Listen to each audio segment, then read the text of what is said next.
안녕하세요. 나를 성장시키는 책 나성책입니다. 오늘 소개해드릴 책은 아주 보통의 행복이라는 제목을 가진 심리학 에세이입니다. 여러분은 어떨 때 행복하다고 생각하세요? 특별한 조건이 만족될 때 행복하시나요?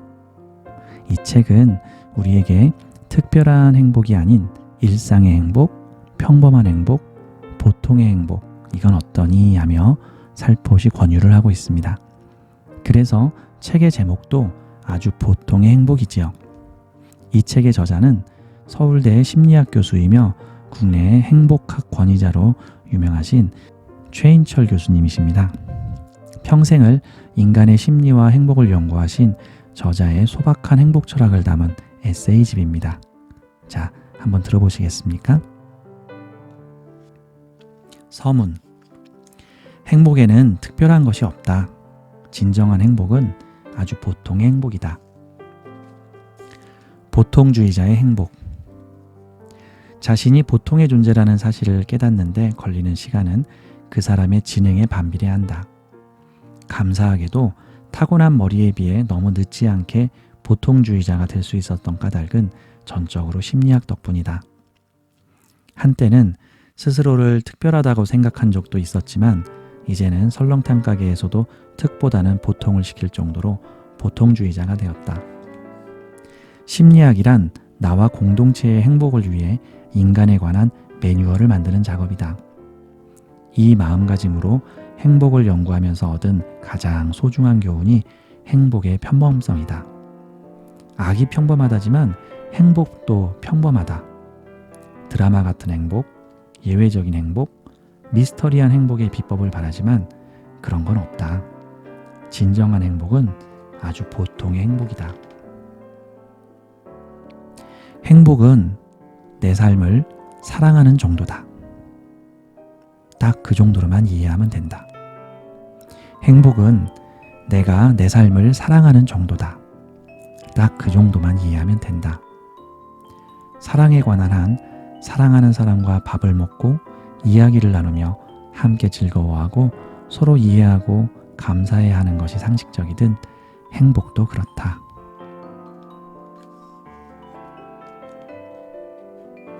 행복 천재들에게는 특별한 4대 보험이 있다.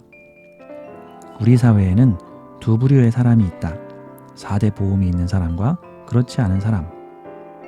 인생의 모든 고통과 궁핍이 4대 보험만으로 해결될 리는 만무하지만 그래도 최소한 4대 보험에 가입되어 있으면 일단은 안심이 된다. 자, 그런데 행복을 보장받기 위해서는 이러한 4대 보험 말고 전혀 다른 유형의 4대 보험이 필요하다. 돈으로 살 수 없고 돈으로 지급되지 않는 보험이다. 자, 행복의 4대 보험은 뭘까? 좋은 인간관계, 자율성, 의미와 목적, 재미있는 일. 이 새로운 4대 보험의 이름은 I am I다. 나는 나다. 내가 나 자신으로 살 수 있도록 도와주는 보험이다. 돈으로 드는 보험이 고통이 발생한 후에야 힘을 발휘하는 사후 처방 성격이라면 이 보험들은 예방의 힘이 더 강하다. 첫 번째 보험은 좋은 인간관계다. 고통은 사랑하는 사람이 잡아주는 손길에 줄어들고 기쁨은 사랑하는 사람이 건네는 축하로 배가 된다. 친밀한 인간관계는 부정정서를 줄여줄 뿐만 아니라 긍정정서를 미리미리 키워준다. 37개국 직장인들을 대상으로 행복을 결정하는 요인을 분석한 결과 가장 영향력이 큰 변수는 급여가 아니었다. 일을 얼마나 많이 하는가도 아니었다. 놀랍게도 직장 내 인간관계였다. 그 중에서도 상사와의 관계가 핵심이었다. 좋은 상사는 직장인에게 최고의 행복보험이다. 만일 우리에게 믿고 의지할 수 있는 사람들이 있다면, 운 좋게 좋은 상사가 있다면 매우 드물기는 하지만 행복의 가장 큰 보험을 든 셈이다. 자, 행복의 두 번째 보험은 자율성이다. 무엇이 되었든 외부로부터 강요당하지 않는 삶이 행복한 삶이다. 단순히 일하는 시간을 줄이는 것보다는 업무 시간 중이라도 필요할 때 자유롭게 외출할 수 있느냐가 행복에 더 큰 영향을 미친다. 근로시간 단축도 중요하지만 탄력 근무제가 더 중요한 이유다. 예를 들어 일과 육아를 병행하는 워킹맘이나 연로한 부모를 모시고 있는 직장인들에게는 시간적 융통성이 절실히 필요할 수 있다. 행복해지는 법을 정해놓고 일률적으로 강요해서는 안 되는 이유이기도 하다. 행복의 본질이 자유인 만큼 그 실천도 자유여야 한다. 세 번째 보험은 의미와 목적이다. 한 연구에 따르면 사람들은 개인적으로 의미 있는 일이라면 월급이 30% 적어도 감수하겠다는 의지를 보인다. 고통이 극복되는 과정을 살펴보면 반드시 의미 발견의 순간이 존재한다. 고통에도 뜻이 있다는 점을 스스로 발견하면 고통은 더 이상 고통이 아니다. 오히려 고통을 통해 성장한다. 의미와 목적을 가진 사람들은 고통을 이기는 두둑한 보험을 가진 셈이다. 마지막 보험은 재미있는 일을 하는 것이다. 직장인의 행복에 영향을 주는 가장 강력한 요인은 좋은 인간관계였고 그 뒤를 바짝 따르는 요인이 재미있는 일이었다. 여행이 행복한 이유는 재미있는 것들이 가득하기 때문이다. 호기심을 자극하는 새로운 풍경, 낯선 음식, 생경한 음악과 그림들이 곳곳에 가득하기에 여행은 행복하다. 자기의 일에서 스스로 성장한다는 느낌을 갖는 것, 새로운 기술을 익히고 새로운 문제를 발견하고 해결하는 즐거움을 갖는 것은 재미있는 일의 조건들이다. 그 아이디어 재밌네 라는 말이 일상이 된 일터에서 일하고 있다면 보장이 로또급인 행복보험을 든 셈이다. 이 네 가지 보험이 존재할 때 우리는 비로소 나 자신이 된다. 강요된 나, 위장된 나, 소외된 나가 아니라 있는 그대로의 나 자신, 즉 I am I가 되는 것이다. 서로가 서로에게 국민연금과 건강보험을 들었는지를 묻는 것을 넘어서서 옆에 좋은 사람들이 있는지, 자율적인 삶을 살고 있는지, 삶의 의미를 발견했는지, 그리고 재미있는 일을 하고 있는지를 묻는 세상이 좋은 세상이다. 행복 천재들이란 이 4대 보험을 든든하게 갖춘 사람들이다. 이 책에서는요, 행복 천재라는 표현과 행복 둔재라는 표현이 종종 사용됩니다. 행복을 끌어당기는 사람을 행복 천재로 표현했고요. 행복을 밀쳐내는 데 특기가 있는 사람을 행복 둔재로 표현을 하고 있습니다.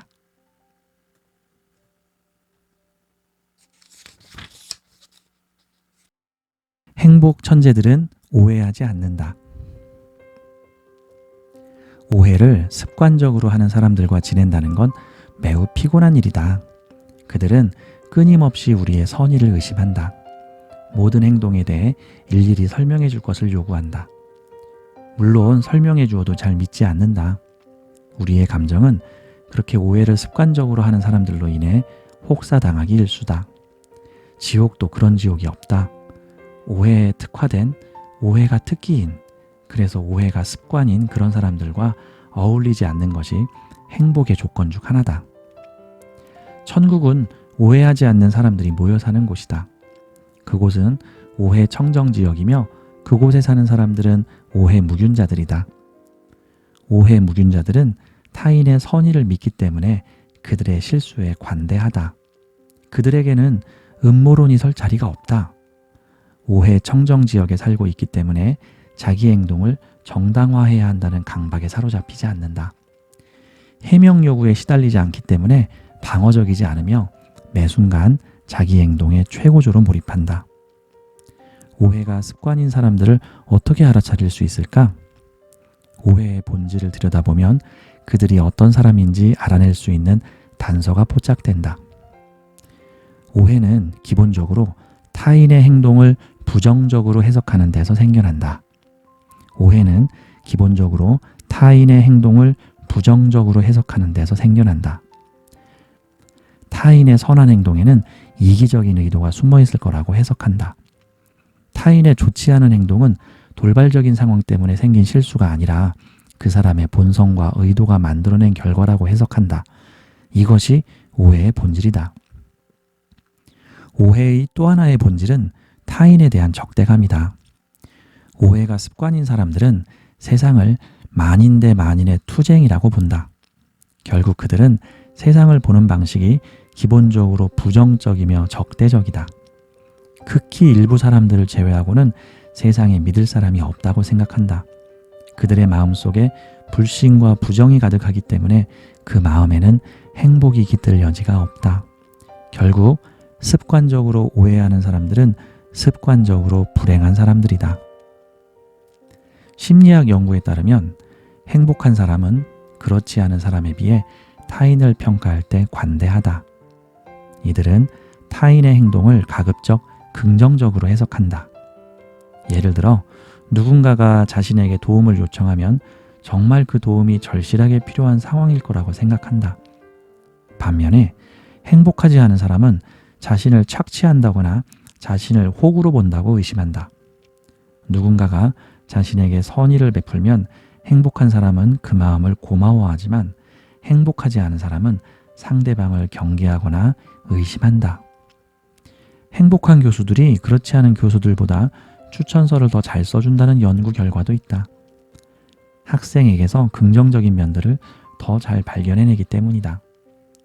행복감이 매우 낮았던 어느 교수의 추천서를 훔쳐본 한 학생의 절규가 이를 대변해준다. 제 추천서는 단 2줄이었어요. 행복의 천재들은 오해를 잘하지 않는다. 그들이라고 오해할 일이 없을까만 그들의 오해는 습관적이지 않다. 그들의 오해는 산발적이며 오래가지도 않는다. 오해를 자주 하는 사람들이 사실은 매우 불행한 사람이라는 점을 알고 나면 오해하는 사람들에 대한 두려움이 줄고 오히려 그들에 대한 연민이 생겨난다. 행복감이 낮은 사람들은 습관적 오해로 인해 사람들을 잃는다. 습관적으로 음모론을 제기하기 때문에 신뢰를 잃게 마련이다. 그러니 오해로 인해 고통받고 있다면 그리고 상대가 습관적으로 오해하는 사람이라면 염려할 필요 없다. 그들은 자신들의 오해로 인해 이미 불행한 사람들이기 때문이다. 오해가 습관인 사람들을 멀리해야 한다. 혹시라도 그들로부터 침투된 오해균이 있다면 타인의 선의를 믿는 것, 그리고 타인의 행동이 실수였을 수도 있다는 생각의 여유를 갖는 연습을 해야 한다. 무엇보다 오해하지 않는 사람들과 어울려야 한다. 그들과 어울리다 보면 우리 안의 오해균은 자연스럽게 소멸된다. 덤으로 그런 사람들과 어울릴 때 지상 최고의 천국을 경험하게 된다. 천국에는 오해가 없다. 당신도 누군가에게는 또라이이다. 주변 사람들이 다 이상해 보이기 시작한다면 나이가 들고 있다는 증거다. 노안이 신체적 노화의 신호라면 주변 사람들이 이상해 보이는 것은 정신적 노화의 신호다. 점점 나이가 들수록 세상은 극소수의 정상적인 사람과 대다수의 이상한 사람들로 구성되어 있다고 믿게 된다. 예를 들어 이들은 대학에 딱 2부류의 교수만 있다고 믿는다.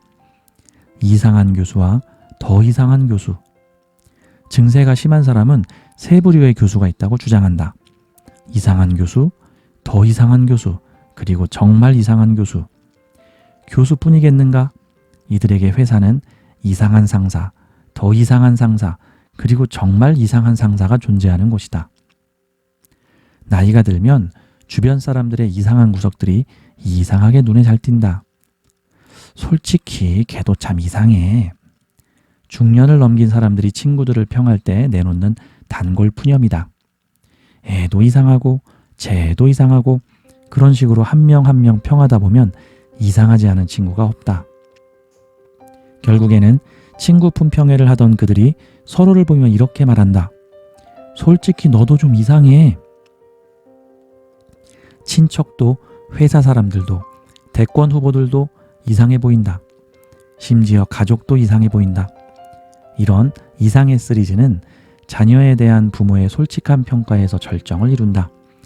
우리 애니까 참기는 하지만 걔도 참 이상해. 왜 나이가 들면 사람들이 이상해 보일까? 실제로 사람들이 이상해지는 걸까? 아니면 우리가 이상해지는 걸까? 나이가 들수록 상대를 아는 데 필요한 정보량이 증가하는 속도보다 상대를 안다고 하는 확신이 커지는 속도가 훨씬 빨라진다. 상대에 대한 정보가 산술급수적으로 증가한다면 내가 상대를 알고 있다는 확신은 기하급수적으로 증가하는 것이다. 아주 예외적인 경우를 제외하면 우리가 오래 교류해온 사람들에 대해 알고 있는 정보는 지금이나 과거나 별 차이가 없다. 정보량은 늘지 않았는데 그를 잘 안다는 확신만 무섭게 늘어났다. 그 결과 우리는 타인의 행동에 영향을 주는 많은 상황적인 요소들에 대한 충분한 고려 없이 그들의 행동을 쉽게 단정짓는다. 그런 요인들을 고려하지 않은 채, 아니 알려고 하지 않은 채 그들을 잘 안다는 확신에 속아 그들의 행동을 너무 쉽게 그들의 캐릭터로 설명해버린다. 그러니 이상해 보일 수밖에. 나이가 들수록 사람들이 이상해 보이는 두 번째 이유는 상대를 옛날 모습으로만 기억하고 평가하기 때문이다. 예전에 가르쳤던 학생이 이미 졸업하고 어엿한 가장이 되었음에도 교수는 여전히 그를 학생 때 모습으로 평가한다. 예전에는 부하 직원이었지만 지금은 한 조직의 책임자가 된 사람을 여전히 부하의 모습으로 평가한다. 가장은 가장으로서, 책임자는 책임자로서 역할에 맞게 고려해야 할 요인들이 생겨나기 마련이다. 그들의 달라진 행동에는 다 그럴 만한 이유가 있다. 나만 성장하는 것이 아니라 상대도 성장한다. 나이와 함께, 직급과 함께 그들도 성장한다. 그들을 지금의 나이와 지위에 맞게 대접해 주어야 한다. 그렇지 않으면 우리 입에서 저 사람 변했어, 이상해 라는 말이 나올 수밖에 없다. 나이가 들수록 사람들이 이상해 보이는 세 번째 이유는 요새 행복하지 않기 때문이다. 기분이 안 좋은 상태일 때 타인에 대한 평가는 박해진다. 스트레스가 쌓여 폭발 직전이면 나 빼고 다 이상해 보이기 마련이다. 이도 아니라면 나이가 들면서 나태해졌기 때문이다. 뚜렷한 목표가 있는 사람은 남을 흉볼 이유도 없고 그럴 이유도 없다. 관심은 우리의 주의를 결정한다. 목표가 있는 사람은 관심의 대상에게만 주의를 집중하기 때문에 그 외의 대상은 보이지 않는다. 특별한 이유 없이 모두가 이상해 보이기 시작했다면 당신에게서 목표가 사라졌다는 신호다. 하고 싶은 일과 해내야 하는 일이 사라진 마음의 공간을 이상한 사람들이 채우고 있는 것이다. 그래도 진짜 이상한 사람은 있어 라는 내면의 목소리가 들려온다. 나를 괴롭히는 사람들은 이상한 사람임이 틀림없어. 그러지 않고서야 어떻게 나 같은 사람을 오해할 수 있을까? 과연 그럴까? 그들의 눈에는 내가 얼마나 이상한 사람이었을까? 나만 정상인 세상은 정말 이상한 세상이 아니겠는가? 나도 누군가에게는 또라이가 아니겠는가?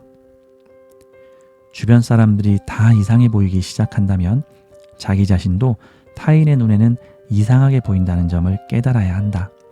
추가로 자신에게 정신적 노안이 왔음을 인정해야 한다. 사람을 보는 눈이 흐려진 것이다. 세상은 여전히 좋은 사람, 더 좋은 사람, 그리고 정말 더 좋은 사람들로 넘쳐난다.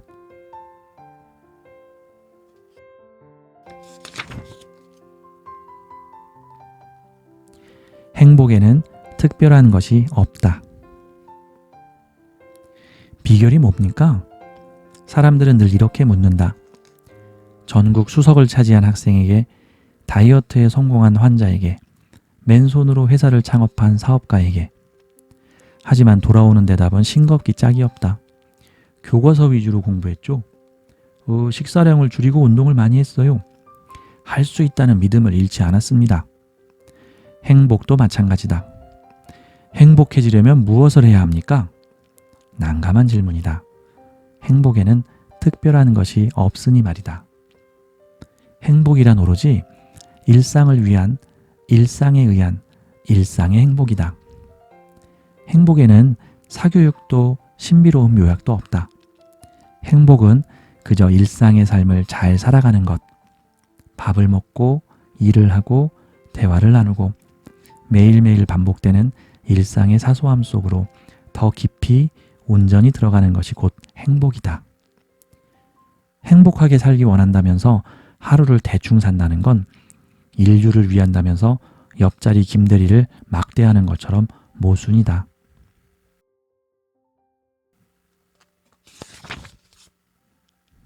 농담. 행복할 때는 농담이 절로 나온다. 좋은 기분이 유희 욕망을 자극하기 때문이다. 그러니 뜬금없이 아재 개그 한다고 아빠를 혼낼 일은 아니다. 그의 삶이 괜찮다는 신호이니 안심하길. 반전의 행복. 골리앗이 다윗을 이겼더라면 우리의 관심을 끌 이야깃거리도 되지 않았을 것이다. 0대7로 끌려가던 팀이 그대로 패배했더라면 8대7이라는 케네디 스코어는 생겨나지 않았을 것이고 끝나기 전까지는 아직 끝난 게 아니다 라는 요기베라의 명언도 없었을 것이다. 반전은 평범한 이야기를 극적으로 바꿔준다. 우리의 삶도 그렇지 않은가? 반전이 있는 삶에 우리는 열광한다. 가장 부자가 가장 행복하고 가장 예쁜 사람이 가장 행복하고 가장 건강한 사람이 가장 행복하다면 인생은 별 재미가 없다. 신은 세상을 만들면서 곳곳에 반전의 씨앗을 심어 놓았다. 가난한 사람이 부자보다 더 행복할 수 있고 아픈 사람이 건강한 사람보다 즐거울 수 있고 평범한 사람이 누구보다 비범한 삶을 살 수도 있다. 학자들은 이를 웰빙의 역설이라고 부른다. 행복에 단 하나의 원인이 존재한다면 이 역설은 존재하지 않는다. 행복을 결정하는 원인이 다수라는 점이 반전을 만들어내는 이유다. 한 가지 원인에서 뒤진 사람도 다른 원인에서는 앞설 수 있기 때문이다. 행복의 조건이 많다고 믿는 사람이 행복의 조건이 하나뿐이라고 믿는 사람보다 더 행복한 이유다. 행복 천재들에게 늘 여유가 있는 데는 그만한 이유가 있다. 행복해야 할 조건이 많기 때문에. 이 책의 행복 에세이는 특별한 일이 있을 때 행복이 오는 것이 아니라 평범한 일상을 행복으로 만드는 방법에 대해서 말해주고 있는 책입니다. 사실 특별한 경우에만 행복하다면, 예를 들어서 복권에 당첨된다면, 많은 돈을 벌었다면, 크게 승진했다면, 사랑하는 사람이 나한테 구애를 했다면, 이럴 때 행복하다고 한다면 그 외의 상황들은 다 불행으로 느껴지지 않겠습니까? 하지만 평범한 일상이 행복하다면 우리의 삶은 행복해지는 거죠. 이 책은 저에게 참 많은 공감을 불러오는 책이었습니다. 자, 나를 성장시키는 책, 여러분들에게 적극 추천해드리는 책입니다. 감사합니다. 고맙습니다. 사랑합니다.